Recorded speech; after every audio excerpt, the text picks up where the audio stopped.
Support Name Explain on Patreon for $1 a month to enjoy ad-free videos, exclusive content, your name at the end of each video, as well as the chance to have your idea for a Name Explain video made into reality. Go to patreon.com/Name Explain or click the link down below. For many people, if they think about the Celtic languages and the Celtic people, it's most likely this part of the world that comes to mind. The island of Great Britain, the island of Ireland, as well as many smaller islands around it like the Isle of Man, the Shetlands, and so on, have long been linked with the Celtic identity and language. You would probably also imagine fierce-looking warrior people with bows dressed in green with flowing red locks. This is definitely the modern image many people have of Celts to this day, but there is so much more to these people and their languages. First off, there wasn't just one generic group of people named the Celt with one Celtic language. Celt/Celtic is an overarching term for a wide variety of peoples who spoke different languages that connected with one another as part of the Celtic language family, which is part of the larger Indo-European language family, which contains the Romance, Germanic, and Slavic languages, as well as many others. Though perhaps the biggest misconception about the Celtic language and people is that while they are deeply linked with the islands of the North Atlantic Ocean today, they are not/weren't exclusive to these islands, and they didn't even originate from them. The current situation of the Celtic languages is not representative of their entire history. In modern times, there are currently 6 Celtic languages that are spoken. These 6 languages are split into 2 different kinds of Celtic, Goidelic and Brythonic. The Goidelic Celtic languages are Irish from Ireland, Manx from the Isle of Man, and Scottish Gaelic from Scotland. The Brythonic Celtic languages, on the other hand, are Welsh, spoken in Wales, Cornish, spoken in Cornwall, and Breton, spoken in Brittany. These are the only Celtic languages on our planet today, but these are not the only Celtic languages that have ever existed throughout history. They are actually only half of the full story. The Goidelic and Brythonic Celtic languages are actually bundled together and referred to as the Insular Celtic languages. They are called insular as they developed in isolated locations on islands, and insular can mean coming from an island, as well as meaning things like ignorant/uninterested. These insular Celtic languages are just one half of the wider Celtic family of languages. The other half of this family are the continental Celtic languages. These, as I'm sure you can tell by the name, are the Celtic languages that were once spoken on the actual mainland of the continent of Europe. Yeah, Europe proper had Celtic languages too, not just the islands of the North Atlantic, despite how linked they are with that area today. There were many continental Celtic languages in the past. In fact, we don't actually know of all of them because they've simply been lost to time. The more noticeable ones that we do know about, however, are Laponic, which was spoken by Celts in the Southern Alps, Galatian, which was spoken by Celts in modern central Turkey, Noric, which was spoken by Celts across Central and Eastern Europe, Celtiberian, which was spoken by Celts in the northeast of Iberia, Galician, which was spoken by Celts in the northwest of Iberia, and perhaps the biggest and most well-known of continental Celtic language, Gaulish, which was spoken by Celts all across the Greater Gaul area, which encompassed all of or parts of modern-day France, Belgium, the Netherlands, Luxembourg, Switzerland, Germany, and Italy. The Gauls are remembered as adversaries to the Romans in their early days, before Gaul itself became part of the Roman Empire. More on that later. What this shows us is that Celtic languages were spoken all across the continent of Europe, ranging from Iberia in the west to Turkey in the east. It was way more than just Britain, Ireland, and the smaller islands around them. But what exactly happened to them all? How did the Celtic language family go from being one of the most dominant families in Europe to only half a dozen or so languages that are spoken by a minority of people in some of the furthest reaches of the continent? Well, before we look into where they went, let's figure out where exactly they came from. All the Celtic languages, both the insular and continental, are believed to derive from one common language, one that has been dubbed in modern times as Proto-Celtic. Of course, this language doesn't exist anymore, but linguists have been able to reconstruct it to some degree by piecing together other Celtic languages. Proto-Celtic is believed to have emerged around 3,000 years ago, so somewhere in the ballpark of 1000 BC or so. For context, Rome was founded in 753 BC, but only really started to expand into a huge empire a few centuries later. So the Celtic languages predate the mere notion of Rome. They're pretty old dull to say the least. Proto-Celtic is believed to have originated from somewhere in Central Europe, not Scotland or Ireland or anywhere more linked with the Celtic identity today.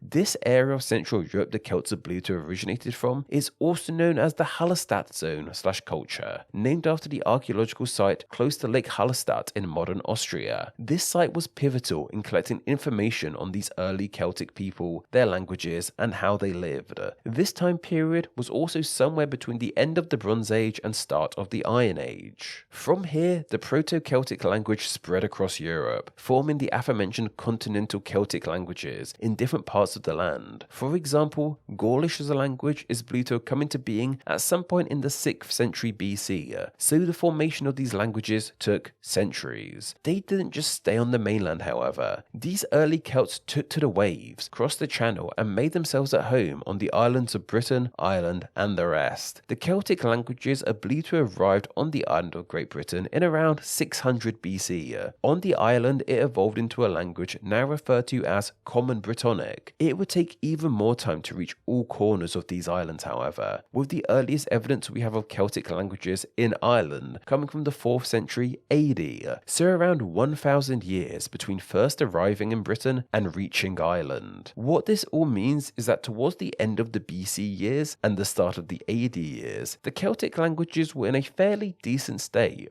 So what happened?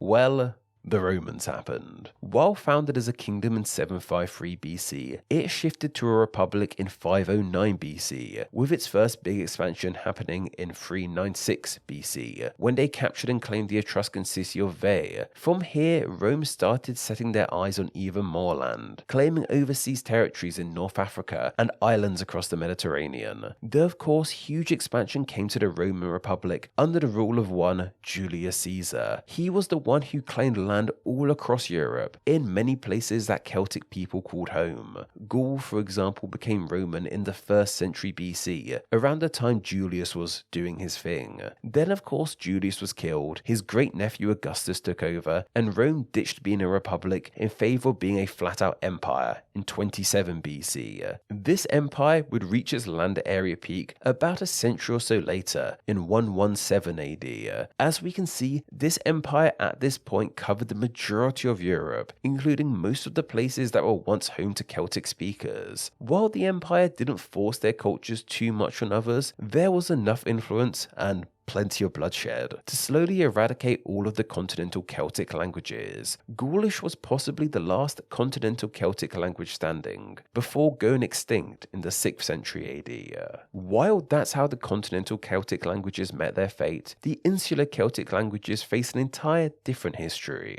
Julius Caesar tried to claim the island of Britain for Rome in 55 and 54 BC, but to no avail. This is why the Celtic languages were able to flourish on these islands for a tad longer without Roman interference. But of course, Britain wouldn't stay Roman free forever. In 43 AD, Rome had their eye on Britain and claimed it. Initially, there were some Celtic revolts in the land, most noticeably the revolt led by Queen Boadicea of the Iceni tribe in 60 to 61 AD. Yet eventually the Romans and their language took a strong hold in the land, at least part of it anyway. Initially, the Romans could only claim the part of the island we now refer to as Britain. This claiming of England led to the demise of the aforementioned Common Brittonic Celtic language that was spoken there. Yet before Common Brittonic died, it evolved into smaller Celtic languages, those being the Brythonic Celtic languages of Welsh, Cornish, and Breton. Something you'll notice about where the surviving Celtic languages are is that they are all in the further outposts of the island of Great Britain, especially when considering that the Romans would have entered the island from the southeast. This means that these further reaches of Britain would come under a less strong influence from the Romans, meaning the Celtic languages could survive. And at the same time, many Celtic people who lived in parts of Britain the Romans claimed fled to these outposts too.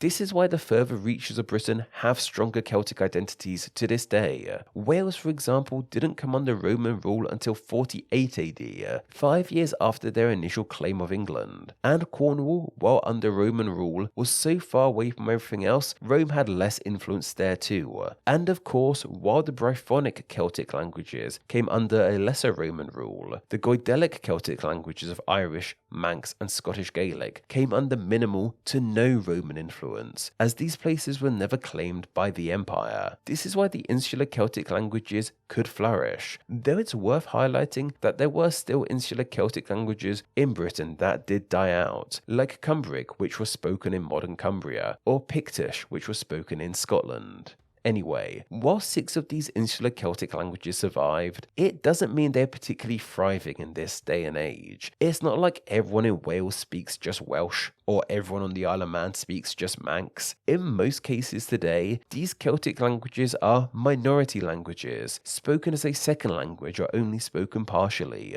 though there are people out there who only speak a Celtic language. In example, in the 2021 UK census, it was reported that over 7,000 people have Welsh as their first language, with parts of Wales using Welsh over English. Speaking of English, that is the main reason why so many of the insular Celtic languages are spoken only by a minority. After Romans left Britain in 410 AD, many Germanic tribes made the land their home, and of course 1066 saw the Normans invade. This led to the creation of the English language we know today, and of course the English language went down a path of dominating not just Great Britain, Ireland, and the other islands around it, but huge areas of the world started speaking it due to the impact of the British Empire. This caused the number of Celtic speakers in Ireland, Scotland, Cornwall, and the Isle of Man to start dwindling. For some time, Cornish and Manx were actually considered dead, before thankfully being revived. So these 6 insular Celtic languages were able to hold on and have speakers to this day, which isn't the case for continental Celtic languages. This is how the Celtic languages got into the state they are in today, once spoken all across Europe, now only spoken by a small group of people on some islands disconnected from the rest of the continent. But I hear you screaming at your screen. What about Breton? This is the Celtic language found in Brittany in France, meaning it's spoken on continental Europe. So does that mean that not all continental Celtic languages are dead? Well, not quite. As mentioned, Breton is considered an insular Brythonic Celtic language. This is because it comes from Common Brittonic. The Breton language would have developed via Celts from the island of Britain who spoke Common Brittonic, migrating overseas to this part of France, where the Common Brittonic they spoke evolved into Breton. So technically, it is an insular Celtic language, despite being spoken on the continent. The last thing I find interesting is the fact that there's no country that has a Celtic language as its dominant language. In most cases, it is a minority or second language. I guess this comes down to the fact that there never really was a huge Celtic-speaking empire, in the same vein as the Roman, British, Spanish, or French Empire. This means that Celtic languages were never able to achieve global dominance in the same way English and Spanish have done. Maybe in some alternative timeline, Boadicea ousted the Romans from Britain and went on to claim huge swaths of Europe. Maybe many of us would be speaking some kind of Celtic language today. This wasn't the case, however. Instead, the Celtic languages became something of the underdogs in the realm of European languages. The languages that constantly survived total annihilation when doom seemed inevitable. Honestly, the history of these languages helps strengthen the cultural identity of those who have the honour of considering themselves Celtic to this very day. And yeah, it's not pronounced Celtic. I think a basketball team just decided to say it like that one day or something. I don't know. Name Explained depends on viewers like yourself supporting the channel financially on Patreon, so a huge thank you to everyone who does. Donating just $1 a month helps the channel amazingly and gets you bonuses including ad-free videos, exclusive content, the power to request ideas to be made into actual Name Explained videos, and your name at the end of the video with all these awesome people. Visit patreon.com/NameExplain or click the link down below to find out how you too can support the channel. Thank you. Thanks for reaching the end of the video. Why not watch another and subscribe to keep up to date on all things Name Explain? You can find myself on Instagram where I'm Name Explain YT, and join the Facebook group Friends of Name Explain to talk with myself and other name nerds. All that will be linked down below. Anyway, I hope you enjoyed this video, and once again, thank you all so much.